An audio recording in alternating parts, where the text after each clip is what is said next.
topic that I'm willing to research more and that I'm interested in pursuing is the issue of whether to increase the legal age of buying and using tobacco products. The first time I heard about this debatable issue was on a mass media station. I feel like this topic should be researched more because it could potentially save some people's lives. Before I did any research, I was wondering how and why there would even be any negatives to increasing the age that people can buy these products. That is why I feel like this topic should be more researched and understood. People who don't smoke and don't like that people smoke would of course think we should increase the age of which people can buy tobacco products and to keep the products out of the hands of the younger generation, which would have them less likely to get addicted.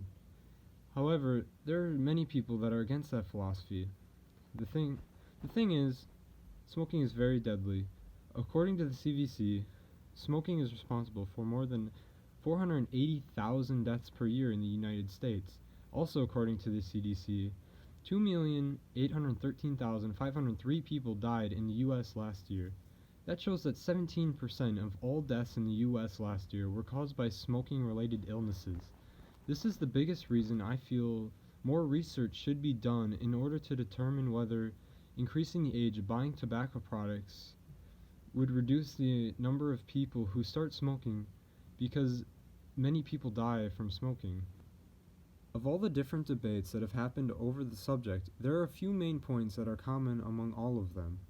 The first point is whether raising the age of purchasing tobacco products would even stop or reduce the amount of people less than 18 and in high school from starting to smoke, which eventually might lead them to getting addicted. Doing some quick research on the topic, one side believes that increasing the age would make it harder for teens to find someone that can legally buy them these tobacco products, which would then in turn lower the number of high schoolers that smoke.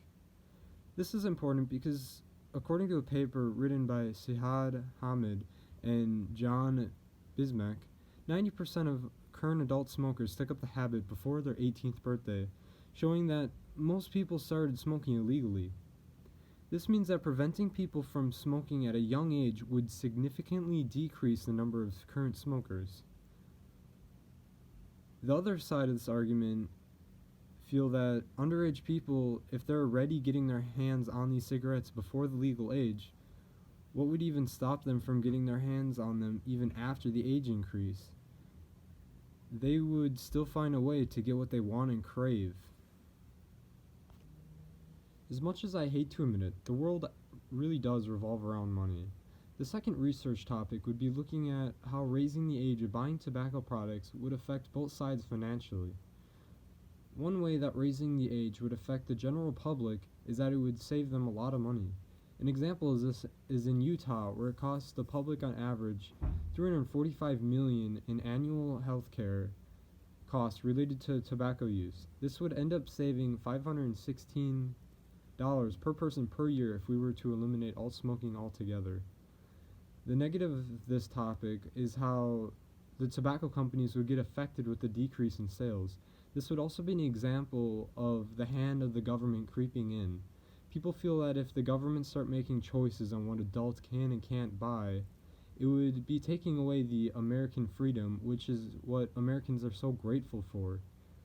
They feel that the government making choices like this to save people's lives still might spread to other things like obesity.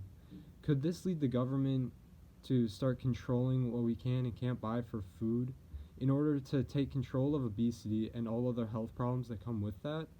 Would this leave the government to control a lot more than just a few things like a domino effect?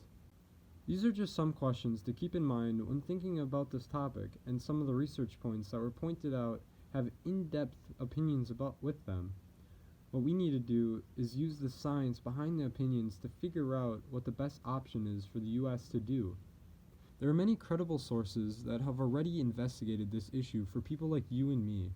We just have to go out there and do some research in order to uncover the science behind this issue and bring to light what we need the audience to know.